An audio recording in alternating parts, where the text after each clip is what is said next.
Morning everyone. दोस्तों, आज है सितंबर 9 2023 और हम लोग करेंगे द हिंदू न्यूज़पेपर की एनालिसिस। मेरा नाम है सितेंद्र चौधरी और आज हम लोग कौन कौन से टॉपिक करने वाले हैं। पहला जो टॉपिक हम लोग पढ़ेंगे वो हम लोग पढ़ने वाले हैं बांदीपुर टाइगर रिजर्व से। और यहाँ से हम लोग बात करेंगे ESZ, ये क्या होता है, इकोलॉजिकल सेंसिटिव जोन, और ये बांदीपुर टाइगर रिजर्व से कैसे रिलेटेड है। तो ये दो टॉपिक हम लोग आज एनवायरमेंट इकोलॉजी के पर्सपेक्टिव से करने वाले हैं। एक जो टॉपिक हमारे यहाँ पे रहेगा वो रहेगा स्टार लिंक के बारे में। इलॉन मस्क की एक कंपनी है स्टार लिंक, जो कि इंटरनेट प्रोवाइड करवाती है रिमोट एरियाज में। ये यूक्रेन के साथ कैसे रिलेटेड है, यूक्रेन वॉर के साथ कैसे रिलेटेड है, इसके बारे में बात करेंगे। हालांकि ये टॉपिक थोड़ा सा रिपीटेड नजर आता है क्योंकि कुछ हफ्ते पहले भी हम लोगों ने इसको किया था। लेकिन जो स्टूडेंट्स नए हैं, जो अभी प्रिपरेशन स्टार्ट की है या हमारे चैनल के साथ अभी जुड़े हैं नए, उनके लिए बिल्कुल नया टॉपिक हो सकता है। तो आज हम स्टारलिंक के बारे में बात करेंगे। इसके कुछ पॉजिटिव एस्पेक्ट देखेंगे, इसके कुछ नेगेटिव एस्पेक्ट भी देखने वाले हैं। उसके अलावा एक नया टॉपिक है इकोनॉमी सेक्शन से, जो है ICRR, यानी कि इंक्रीमेंटल कैश रिजर्व रेशो क्या होता है और कैश रिजर्व रेशो अपने आप में कैसे काम करता है, अभी न्यूज में क्यों है, और RBI ने इसे बंद क्यों कर दिया है। मतलब करने का प्लानिंग कर रहा है, धीरे धीरे इसको जो है पूरी तरह से बंद कर दिया जाएगा। वो हम लोग यहाँ पे देखने वाले हैं इकोनॉमी वाले सेक्शन से। आज एक छोटा सा एडिटोरियल है, Indian children in the foreign country. आपने देखा होगा कई बार नॉर्वे में, ऑस्ट्रेलिया में, जर्मनी में कई सारे ऐसे इंडियन बच्चे होते हैं जो उनके पेरेंट्स से अलग कर दिए जाते हैं। तो उसके बारे में ये आर्टिकल है, वो हम लोग यहाँ पे देखेंगे। लेकिन आगे बढ़ने से पहले आपको हमारे प्रयास प्रोग्राम के बारे में बता दूं। हमारा प्रयास प्रोग्राम एक आंसर राइटिंग प्रोग्राम है जो 40 दिन का रहता है, जिसमें हर सब्जेक्ट के आंसर राइटिंग के स्किल आपको सिखाए जाते हैं। आंसर राइटिंग आपके लिए बहुत इंपॉर्टेंट होता है, आपको बहुत अच्छे से पता है। कंटेंट आपके दिमाग में चाहे जितना मर्जी हो, लेकिन अगर आप उससे आंसर डेवलप नहीं कर पा रहे हो, नहीं लिख पा रहे हो प्रॉपरली, एक टाइम लिमिट के अंदर आप नहीं लिख पा रहे हो, वर्ड लिमिट के अंदर आप नहीं लिख पा रहे हो, तो आप स्कोर नहीं कर पाओगे। आंसर राइटिंग के ऊपर जरूर फोकस करें, खुद से भी करें। गाइडेंस आपको चाहिए तो आप इस प्रोग्राम को ज्वाइन कर सकते हैं। ये व्हाट्सएप नंबर आपको यहाँ पे दिया हुआ है। उसके अलावा हमारा जो मेंटरशिप प्रोग्राम है, जहाँ पे 1 to 1 आपके साथ बैठ के आपकी प्रिपरेशन करवाई जाती है, आपके टाइम के हिसाब से, आपकी स्ट्रेंथ वीकनेस क्या है उसके हिसाब से आपकी प्रिपरेशन करवाई जाती है। इसमें टेस्ट सीरीज आपको एक अलग से फीचर मिल जाता है। फाउंडेशन कोर्स आपको ज्वाइन करना है, आप फाउंडेशन कोर्स भी ज्वाइन कर सकते हैं। उसके लिए भी सेम व्हाट्सएप नंबर दिया हुआ है। और अगर आप हमारे करंट अफेयर प्रोग्राम को ज्वाइन करना चाहते हो, आज सैटरडे का दिन है, तो आज सैटरडे को ही एक्चुअली ये क्लासेस रहती हैं। शाम को 7 बजे से 10 बजे के बीच में क्लासेस रहती हैं, जिसमें पूरे वीक का करंट अफेयर आपको कवर करवाया जाता है। और ये करंट अफेयर प्रीलिम्स और मेंस दोनों ही पर्सपेक्टिव से करवाया जाता है, क्योंकि 2 साल के करंट अफेयर के बिना काम नहीं चलेगा, आपको करना ही पड़ेगा। चलिए जी, अब बढ़ते हैं पहले टॉपिक पे, जो है बांदीपुर टाइगर रिजर्व के बारे में। हालांकि ये न्यूज में क्यों है ये इतना इंपॉर्टेंट नहीं है हमारे लिए। हल्का सा बता देता हूँ, न्यूज में इसीलिए है। बांदीपुर टाइगर रिजर्व, जैसे मान लो ये टाइगर रिजर्व है, इस टाइगर रिजर्व के आसपास का कुछ एरिया होता है जो कि इको सेंसिटिव जोन होता है। इस इको सेंसिटिव जोन में कुछ एक्टिविटीज अलाउड होती हैं, कुछ एक्टिविटीज अलाउड नहीं होती है। यह इको सेंसिटिव जोन 1 किलोमीटर से लेकर 10 किलोमीटर तक हो सकता है, डिपेंड करता है कौन से स्टेट के अंदर और कौन से नेशनल जो है हम लोग टाइगर रिजर्व की बात कर रहे हैं। ये जो इको सेंसिटिव जोन होता है वो एज ए बफर जोन जो है कंसिडर किया जाता है। अब मान लो यहाँ पे कोई टाइगर है या कोई और वाइल्ड लाइफ है, वो हो सकता है कई बार अपने एरिया से बाहर जा सकती है। उसी लिए एक सेफ्टी के तौर पे एक बफर जोन रखा जाता है।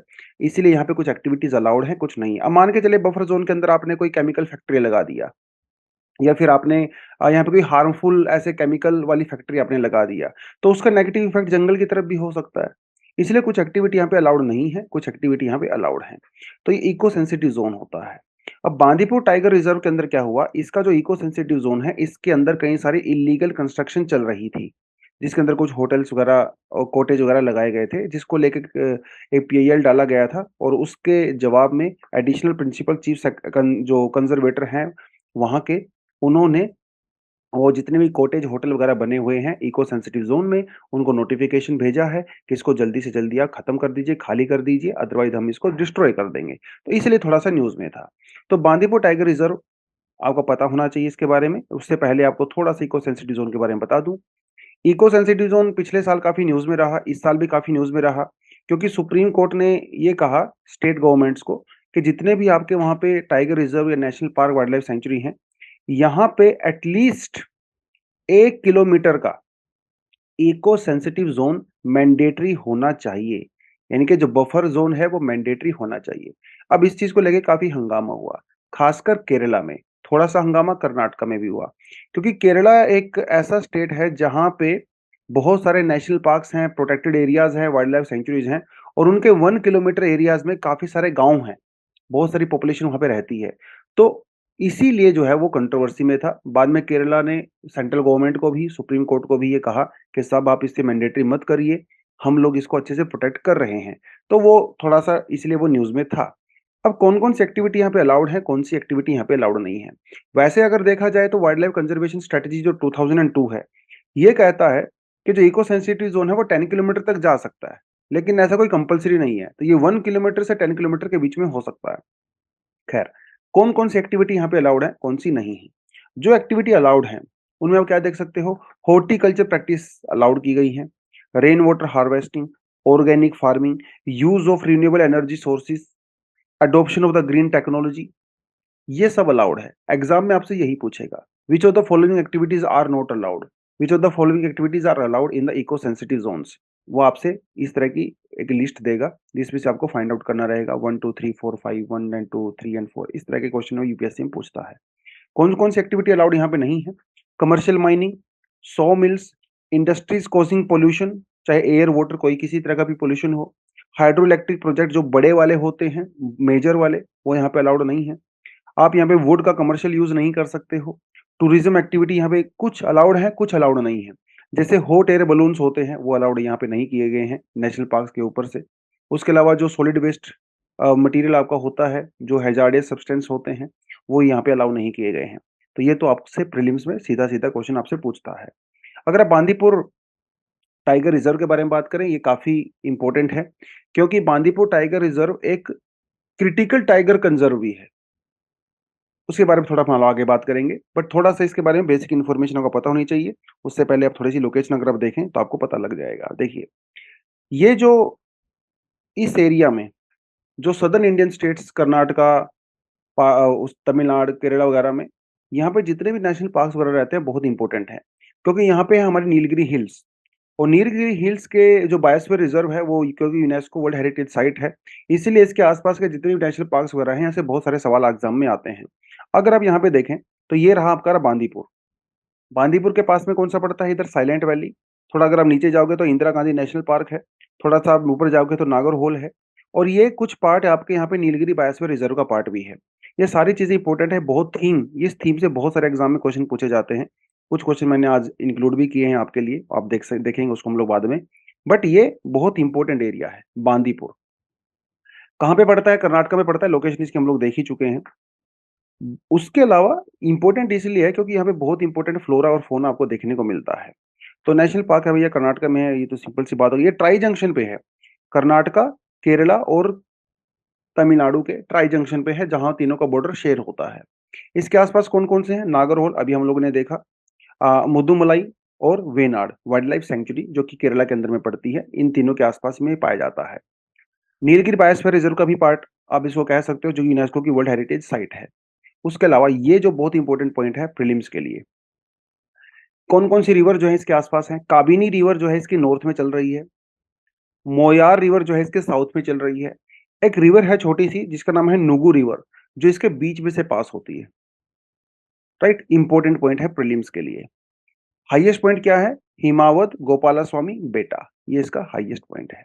जहां पे वेस्टर्न घाट और डेक्कन प्लेटू आपस में मिलते हैं, वहां पे आपको पाया जाता है बांदीपुर नेशनल पार्क, तो फिर Bandipur tiger reserve. Flora fauna की बात करें तो यहाँ पे जो है रोजवुड एक बहुत इंपॉर्टेंट जो है आपको प्लांट नजर आता है, जो कि फर्नीचर वगैरह के लिए यूज होता है।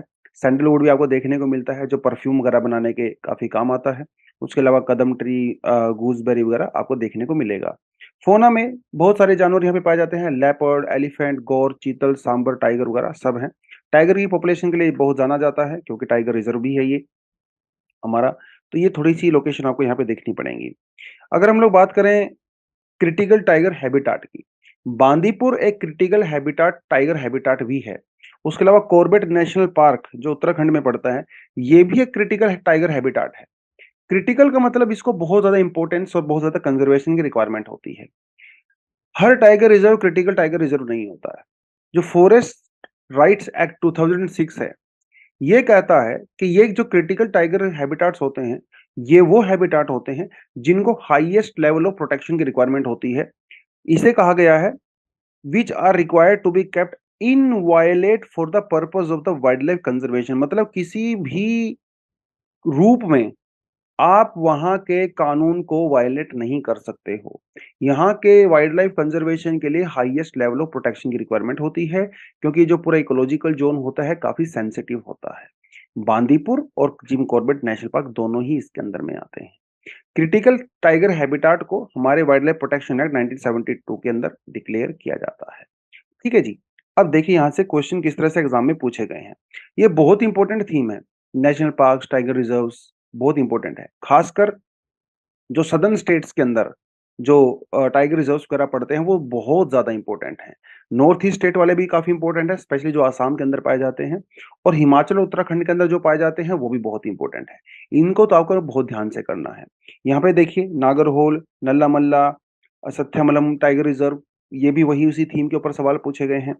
यहाँ पे देखिए सुंदरबन, सिरसलम, रणथंभौर, कॉर्बेट, तो देखिए यहाँ पे लिखा भी गया है following tiger is which of the following are the critical tiger habitat. तो इसमें जिम कॉर्बेट बिल्कुल आसान सा आंसर आ जाता है। आई थिंक ये 2019 का क्वेश्चन है, ये 2017 का क्वेश्चन है, ये 2020 का क्वेश्चन है। यहाँ पे भी देखिए फिर से वही मुद्दुमलाई, नेयार, कुंदिलिया, ठीक है, केवाल। तो ये सदर्न अगस्त्यमलई बायोस्फीयर रिजर्व के बारे में सवाल आया है। ये जो सदर्न इंडियन स्टेट्स के अंदर ये जो थीम है बहुत इंपॉर्टेंट होती है एग्जाम के लिए।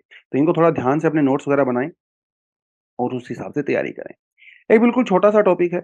Modi Biden welcome progress in the defence ties. आपको पता है कि जी20 की मीटिंग आज और कल होने वाली है, सैटरडे और संडे को। बहुत सारे देशों के जो रिप्रेजेंटेटिव्स हैं यहाँ पे आए हैं, तो मिस्टर बाइडेन भी दिल्ली में आए।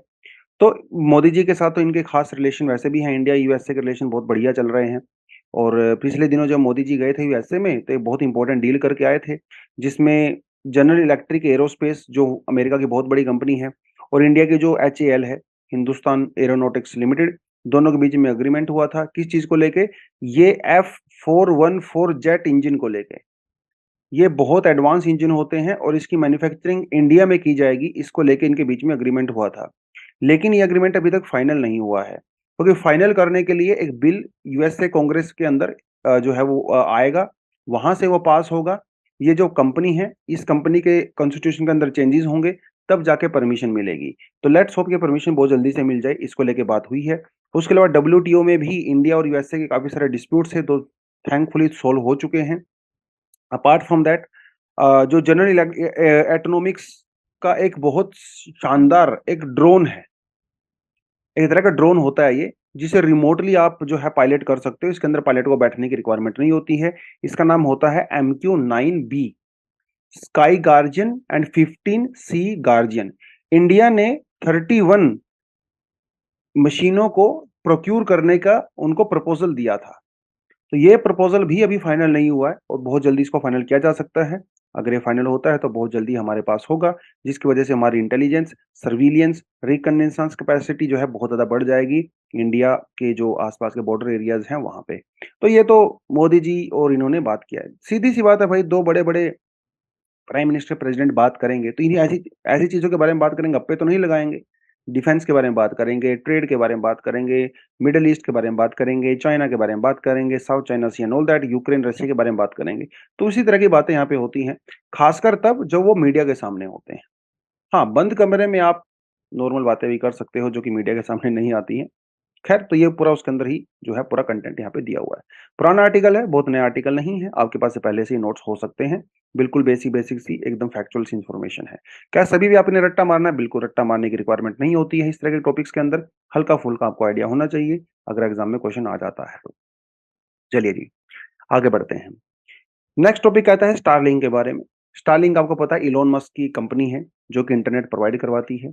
इस समय रशिया यूक्रेन के अंदर जो वॉर चल रहा है, यूक्रेन का जो डोमेस्टिक जो इंटरनेट इंफ्रास्ट्रक्चर था पूरी तरह से डिस्ट्रॉय हो चुका है। मोस्टली यूक्रेन के अंदर अगर आप देखोगे, खासकर ऐसे एरियाज में जहाँ पे वो लड़ाई चल रही है, वॉर चल रहा है, वहाँ पे इंटरनेट इलोन मस्क की कंपनी स्टारलिंक प्रोवाइड करवा रही है। चलिए ठीक है, आम आदमी सिविलियन यूज़ करता है, उसमें कोई दिक्कत नहीं है। लेकिन यूक्रेन की आर्मी भी स्टारलिंक का यूज करती है। अब मान ले मिसाइल्स हैं, मिसाइल्स को गाइड करने के लिए इंटरनेट चाहिए। आपके जो ड्रोन्स होते हैं, उनको वर्किंग करने के लिए इंटरनेट चाहिए। वो इंटरनेट कौन प्रोवाइड करवा रहा है? स्टारलिंक प्रोवाइड करवा रहा है। स्टारलिंक के ऊपर काफ़ी सारे आरोप लगाए जाते हैं रशिया के द्वारा कि स्टारलिंक की वजह से ही र यूक्रेन अटैक कर पा रहा है और कई बार यूक्रेन भी सिविलियंस के ऊपर अटैक कर देता है रशिया के अंदर। पिछले दिनों एक इम्पोर्टेंट केस नज़र आया था। एक सिटी है, सेवास्तोपोल नाम है उसका। वो यूक्रेन के अंदर में ही है वैसे तो, लेकिन उसको रशिया कंट्रोल कर रहा है फिलहाल। वो क्रीमिया के अंदर में है, सेवास्तोपोल। एक इम्पोर्टेंट पोर्ट भी है, आपको नाम याद रखना है, प्रीलिम्स के लिए पूछ सकता है आपसे। सेवास्तोपोल के ऊपर यूक्रेन अटैक करना चाहता था। सेवास्तोपोल ब्लैक सी के अंदर में पड़ता है और जहाँ पे रशिया की एक बहुत बड़ा डिफेंस इंफ्रास्ट्रक्चर है। वहाँ के उनकी बहुत बड़ी फ्लीट है। फ्लीट मतलब जहाँ पे बहुत सारे शिप्स होते हैं, वो सब होते हैं, उसे फ्लीट बोलते हैं।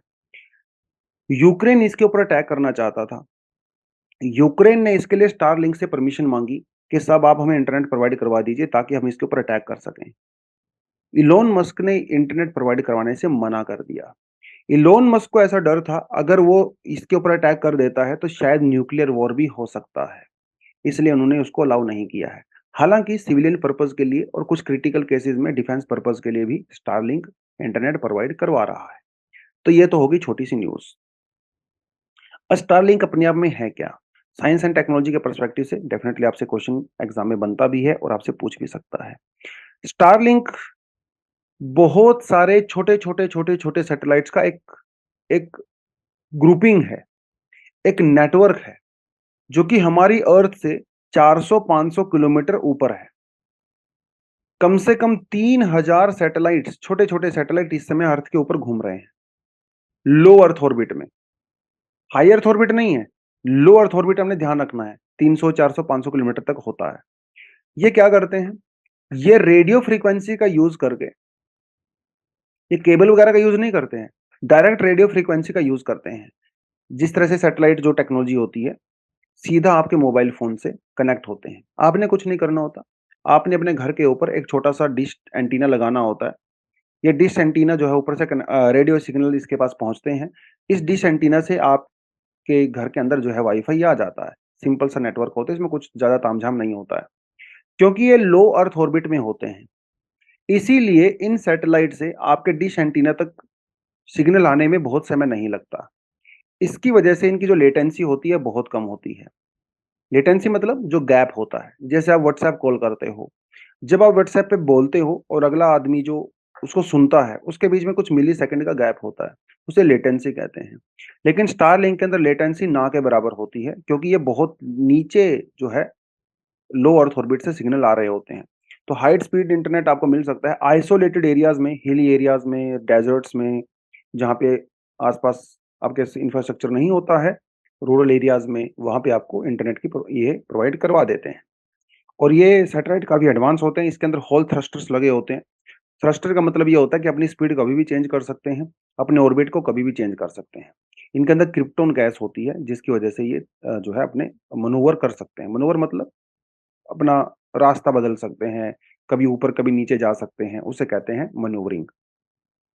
बहुत हाई स्पीड के साथ चलते हैं ये, जो यूजुअली हमारे सैटेलाइट होते हैं जो जियो स्टेशनरी ऑर्बिट में होते हैं, जो बहुत हाई ऑर्बिट में होते हैं 36,000 किलोमीटर पे होते हैं, उनके कंपैरिज़न में इनकी स्पीड बहुत ज़्यादा होती है। क्योंकि लो अर्थ ऑर्बिट में होते हैं ना, अगर ज़्यादा स्पीड मेंटेन नहीं करेंगे तो गिर जाएँगे ग्रेविटी की वजह से, इसलिए बहुत ज़्यादा स्पीड इनको मेंटेन करनी पड़ती है।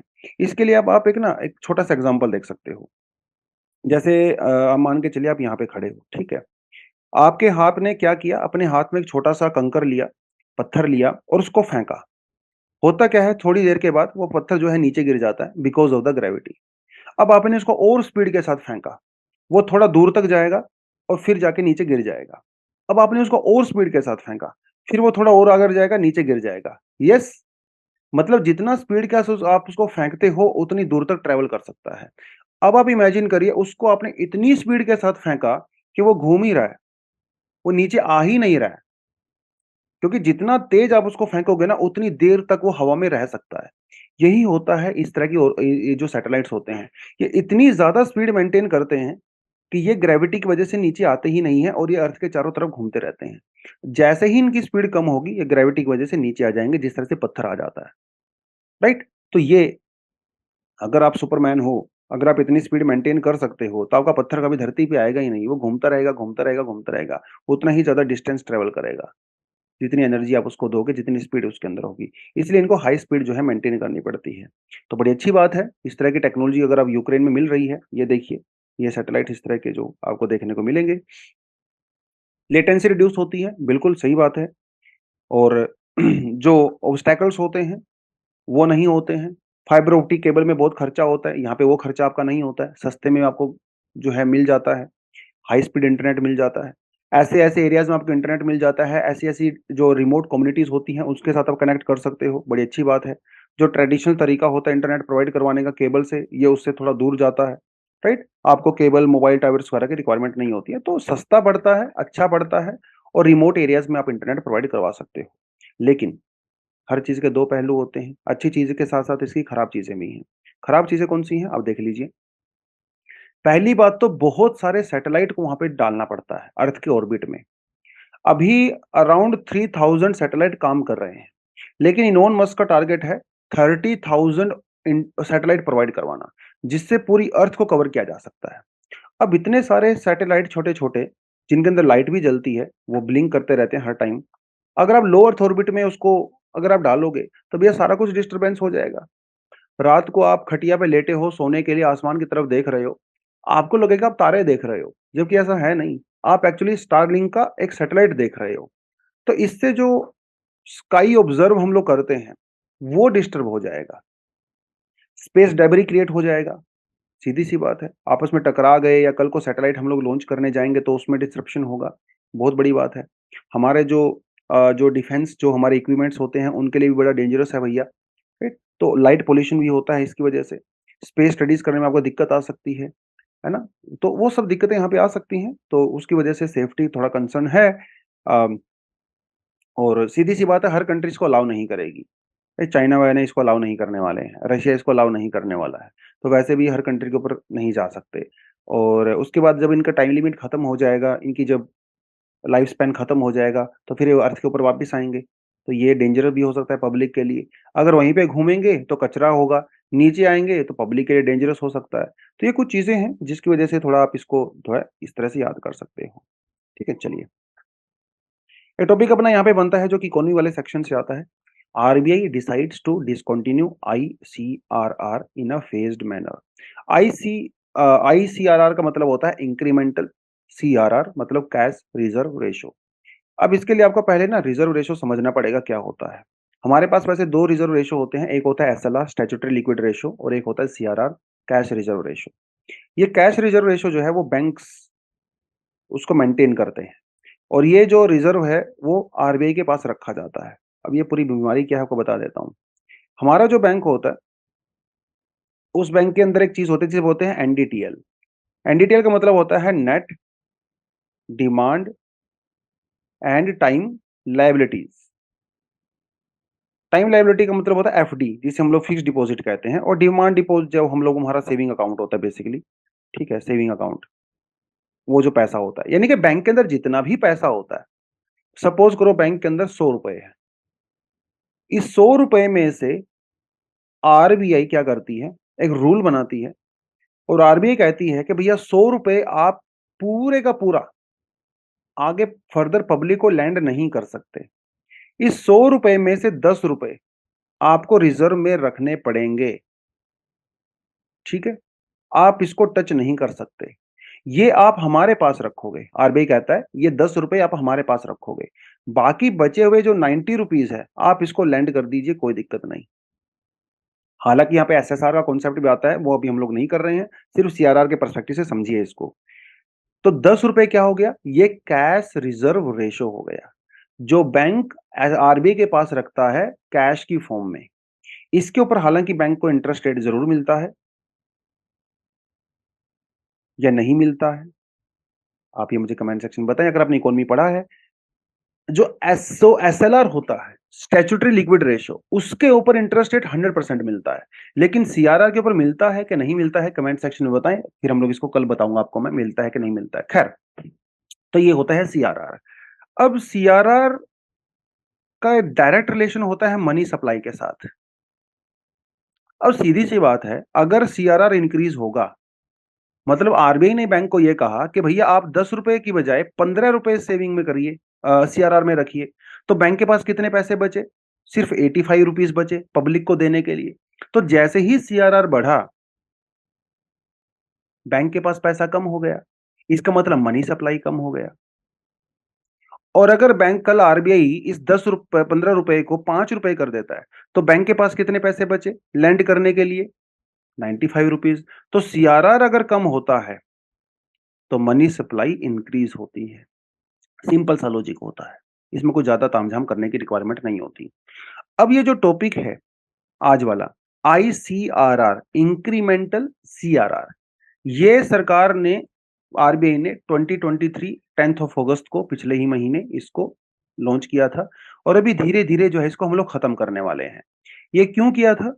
ये इसीलिए किया था क्योंकि बैंकों के अंदर अचानक से 2000 रुपए नोट की सप्लाई बढ़ गई थी। क्योंकि आरबीआई ने जो है अनाउंस किया था कि 2000 रुपए के नोट जो है आप वापस कर दीजिए बैंकों को जल्दी से जल्दी, क्योंकि हो सकता है फ्यूचर में बंद भी हो जाएं। तो इसलिए लोगों ने 2000 के नोट बंद वहां पे जमा करवाने शुरू कर दिए। जैसे ही बैंक के पास अचानक से 2000 के नोट बहुत ज्यादा आ गए, तो बैंक के अंदर क्या हुआ? कैश बढ़ गया। अब बैंक के अंदर जब कैश बढ़ जाता है, तो इसका मतलब मनी सप्लाई बढ़ जाती है। मनी सप्लाई बढ़ जाती है तो इन्फ्लेशन बढ़ जाता है। उसको कंट्रोल करने के लिए आरबीआई ने आईसीआरआर को लॉन्च किया था, कैश रिजर्व रेशो इंक्रीमेंटल, ताकि ये 2000 नोट की वजह से अचानक से इन्फ्लेशन ना बढ़े। तो इसलिए सीआरआर को लॉन्च किया गया था। अब सिचुएशन नॉर्मल हो गई है, तो धीरे धीरे फेज मैनर में आईसीआरआर को जो है वो धीरे धीरे हटा दिया जाएगा। और क्योंकि 2000 के नोट जो है फाइनली मार्केट से बाहर आ चुके हैं, 99% तो 2000 के नोट बाहर आ चुके हैं। ठीक है, आप उसको देख सकते हो। तो ये है पूरा कॉन्सेप्ट आईसीआरआर का और सीआरआर का, जो कि मैंने आपको बता दिया है। क्यों किया जाता है इसको? एफिशिएंट लिक्विडिटी मैनेजमेंट के। लिक्विडिटी का मतलब होता है मनी सप्लाई। मार्केट में जितनी ज्यादा पैसा होगा उतनी ही ज्यादा लिक्विडिटी होती है, खासकर कैश। अगर कम कैश होगा तो लिक्विडिटी कम होती है। और क्योंकि 2000 की नोट की वजह से अचानक लिक्विडिटी बढ़ गई थी बैंकों के पास, तो इसी वजह से जो है वो इन्फ्लेशन भी बढ़ने के चांसेस थे, तो वो कर दिया गया है। तो सीधी बात है, बैंक के पास जितना ज़्यादा पैसा होगा, तो बैंक पैसा देखिए जिसके पास फालतू चीज़ें होंगी, तो बैंक क्या करता है? बैंक लो इंटरेस्ट रेट पे पैसा लैंड करना शुरू कर देता है। अरे पैसा ज़्यादा आ गया है ना आपके पास, तो बहुत ज़्यादा पैसा हो जाता है, तो बैंक कम इंटरेस्ट रेट में भी पैसा देना शुरू कर देता है। लेकिन जब बैंक के पास पैसा कम होता है, तो बैंक इंटरेस्ट रेट को इंक्रीज़ करता है, क्योंकि उसको अपना प्रॉफिट मेंटेन करना है ना। आप सोच के देखिए, बैंक के पास जो है 2000 रुपए हैं, ठीक है? बैंक 2000 रुपए के को लैंड कर रहा है, और बैंक इसके ऊपर क्या कर रहा है? 5% का इंटरेस्ट रेट लगा रहा है, ठीक है? 5% का इंटरेस्ट रेट लगाने से क्या होगा? 100 रुपीज। बैंक को कितना मिला? 100 रुपीज। ये बैंक का प्रॉफिट है। अब बैंक के पास सिर्फ 1000 रुपए हैं, बैंक के पास पैसा कम हो गया, तो 100 रुपए प्रॉफिट अर्न करने के लिए बैंक कितना इंटरेस्ट रेट चार्ज करता है? 10%। यस, तभी तो आप 100 रुपए अर्न कर पाओगे ना। बैंक, सॉरी, यहाँ पे 1000 रुपए है, तभी तो आप 100 रुपए अर्न कर पाओगे। तो 100 रुपए आपको प्रॉफिट अगर कमाना है 1000 रुपए पे, तो इंटरेस्ट रेट बढ़ाना पड़ेगा। और 2000 रुपए अगर आपको 100 रुपए कमाना है, तो इंटरेस्ट रेट कम करना पड़ेगा। सीधी सी बात है। अब बैंक को तो 100 रुपए कमाने हैं, उसके अपने शेयर होल्डर को भी देना है, अपने लैंड का, और जो लैंड उनके पास उसको रेंट भी देना है, एम्प्लॉइज को सैलरी भी देना है। तो ये डिपेंड करता है बैंक के पास कितना पैसा है। पैसा ज्यादा आता है बैंक के पास, तो इंटरेस्ट रेट कम हो जाती है। सीधी सी लॉजिक है, इसमें कोई ज्यादा दिमाग लगाने की रिक्वायरमेंट नहीं है। खैर, आगे बढ़ते हैं। आज का जो सिंपल सा आर्टिकल है, एडिटोरियल, जो कहता है change the playbook, repatriate Indian children. एक मूवी भी आई थी अभी थोड़े समय पहले, अगर आपने देखा हो तो, Chatterjee Mrs Chatterjee versus Norway. Rani Mukherjee ने इसके अंदर एक्ट किया है। एक बंगाली फैमिली के बारे में है बेसिकली। ये लोग नॉर्वे में रहते थे। इनके जो हस्बैंड है वो सॉफ्टवेयर इंजीनियर थे। इनकी सास जो है यहाँ से फैमिली से इंडिया से गई वहाँ पे। अब इंडिया में यूजुअली क्या होता है, बच्चों को थोड़ा बिगड़ जाते हैं, उनको डांट देते हैं, थोड़ा बहुत फिजिकल भी हमारे यहाँ पे हो जाते हैं पेरेंट्स, है ना, दादा दादी, वो सब नॉर्मल सी बात है हमारी सोसाइटी में। हालाँकि एक लेवल से ज़्यादा अगर बच्चे को मारते हो तो डेफ़िनेटली बहुत डेंजरस भी है बच्चे के लिए और होना भी नहीं चाहिए। वो फिर फिज़िकल अब्यूज़ में आ जाता है। थोड़ा बहुत हमारे यहाँ पे चलता है, हमारा कल्चर ही ऐसा है। लेकिन नॉर्वे का कल्चर ऐसा नहीं है। वहाँ का कल्चर बिल्कुल डिफरेंट है। तो उनकी दादी जी जो थी उनके साथ थोड़ा बहुत मार दिया होगा बच्चे को, उनको थोड़ी इंजरी हो गई, उनको जब हॉस्पिटल में लेके गए तो देखा कि ये तो इंजरी है। और तो नॉर्वे के अंदर ऐसा रूल रहता है कि वहाँ पे आप बच्चे को किसी भी तरह से हल्का-सा भी इंजर नहीं कर सकते हो, मार नहीं सकते हो। तो वो सब केस ऐसा हुआ जिसकी वजह से उनके जो बेबी था, उनको नॉर्वे की अथॉरिटी ने जो है उनसे छीन लिया, सेपरेट कर दिया पेरेंट्स के साथ और वहाँ पे जो फ़ॉस्टर केयर होम्स होते हैं, वहाँ पे उसको रख दिया। ये मामला बहुत आगे बढ़ गया, फिर बाद में इंडियन गवर्नमेंट ने इसके अंदर जो है वो इंटरवीन किया और उस बच्चे को जो है इंडियन अथॉरिटी को लौटा दिया गया उनके पेरेंट्स के पास। आप इसके लिए जो है मूवी देखना चाहो तो देख सकते हो। लेकिन ये कोई एक एक केस नहीं है ऐसा। ऐसा केस आपको कई बार देखने को मिलेगा। प्रियदर्शिनी पाटिल का केस एक ऐसा ही नज़र आया था। दारा शाह इनका केस आपको नज़र आया, चक्रवर्ती जी का केस तो मैंने आपको बता ही दिया है। और भी कई सारे ऐसे केस आते रहते हैं, जिसमें बच्चों को उनके पेरेंट्स से अलग कर दिया जाता है। इन सब के बीच में क्या होता है, एक टेक्निकल क्वेश्चन होता है, वो होता है फिज़िकल अब्यूज़, कि जी बच्चे का साथ फिज़िकल अब्यूज़ हो रहा है। कई बार क्या होता है जब बच्चे को चोट वगैरह लग जाती है, तो उसको हॉस्पिटल में एडमिट कराया जाता है। हॉस्पिटल में जो डॉक्टर्स होते हैं वो तुरंत अथॉरिटीज़ को फ़ोन करते हैं कि देखो इस बच्चे के साथ अब्यूज़ हुआ है, तो उसको ले जाते हैं। कई बार स्कूल्स के अंदर भी जो रेगुलर चेकअप्स होते हैं, वहाँ पे भी देखा जाता है कि अच्छा बच्चे को चोट लगी है, तो बच्चे से पूछा जाता है कैसे चोट लगी? अगर वो बताते हैं कि मेरी मम्मी ने मुझे मारा, पापा ने मुझे मारा, तो उस केस में भी जो है वो अथॉरिटी बच्चों को सेपरेट कर देती है, कॉन्फिस्केट करती है।